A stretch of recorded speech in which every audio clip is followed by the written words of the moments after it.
It was a free-for-all. There was no media there. There's no one to look after you.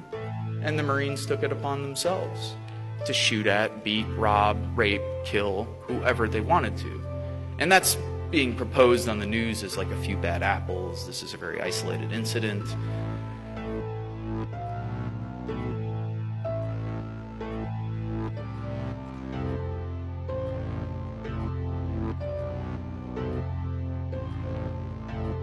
We pretend as though the military is like a jobs program. It's college benefits. You can learn job skills there. Trying to shift the way people have thought about the military. At essence, what the military is, of course, is an institution for death and destruction. So what you're taking is 17, 18, 19-year-old kids. You're putting them through 13 weeks of boot camp training. You're putting them through 8 weeks of school and infantry training. And after those 20 weeks of training, people are ready to kill. And you're ready to kill on command. And that's what you're meant to do. You're meant to be a mindless machine. You follow orders. That's what the military is all about. You don't think for yourself. You don't have agency. You're not a human being. You're a cog in a gigantic machine. And for those who have power and wealth, of course, you're just another number. And for the generals, you're just a body. That's what we used to refer to other Marines as bodies. Like, yeah, we need more bodies here. Get more bodies on the ground, get more boots on the ground. You're not a person, you're a boot. Get more boots on the ground. And what's inherent to that training? Well, people in the Middle East are referred to as sand niggers, hajis, camel jockeys, towel heads, barbarians, terrorists, women, bitches, cunts. Women Marines referred to as WMs, walking mattresses. That's why 1 in 3 women who are coming back from military service are reporting military sexual trauma, because their fellow brothers are actually raping them while they're in the service. That's 1 in 3. It's not far removed from the 1 in 4 women in America who already report sexual trauma throughout their lives, or have experienced it at least once.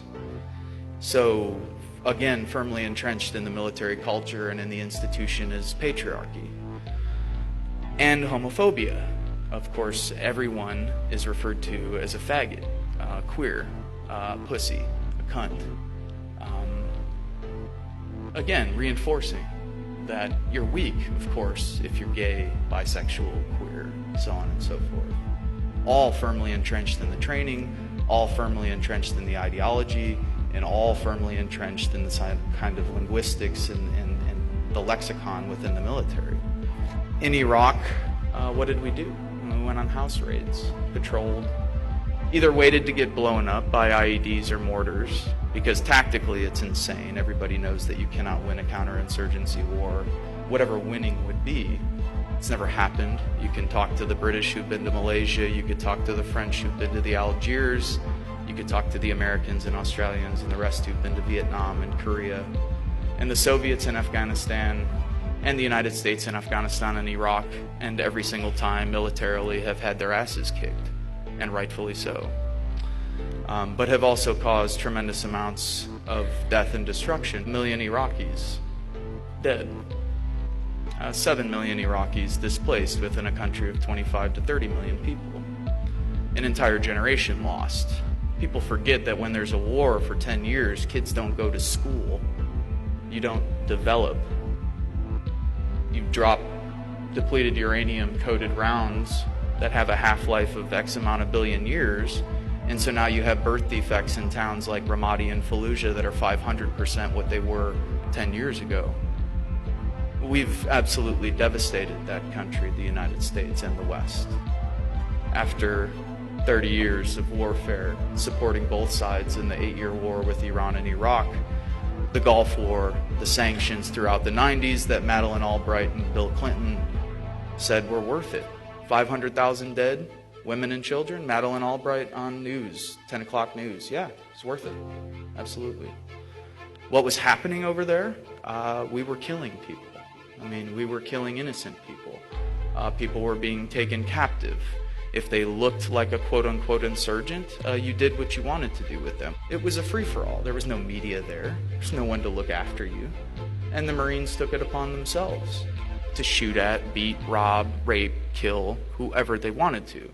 And that's being proposed on the news as like a few bad apples. This is a very isolated incident. This, to me, is Western culture par excellence. This is exactly what this culture is built upon, and anyone, I think, who's telling anyone differently is absolutely insane, because we've robbed, beaten, raped, and tortured people from Vietnam to Southeast Asia, to South America, to Africa, to the slaves that we brought over to the United States, and of course the indigenous people that we've genocidally murdered and displaced. We operate 900 to 1,000 military bases worldwide and have overthrown democratically elected governments from Libya to Iran to Chile, and right now as we speak, drones are killing civilians from Pakistan to Somalia, all in the name of American empire and all with American tax dollars.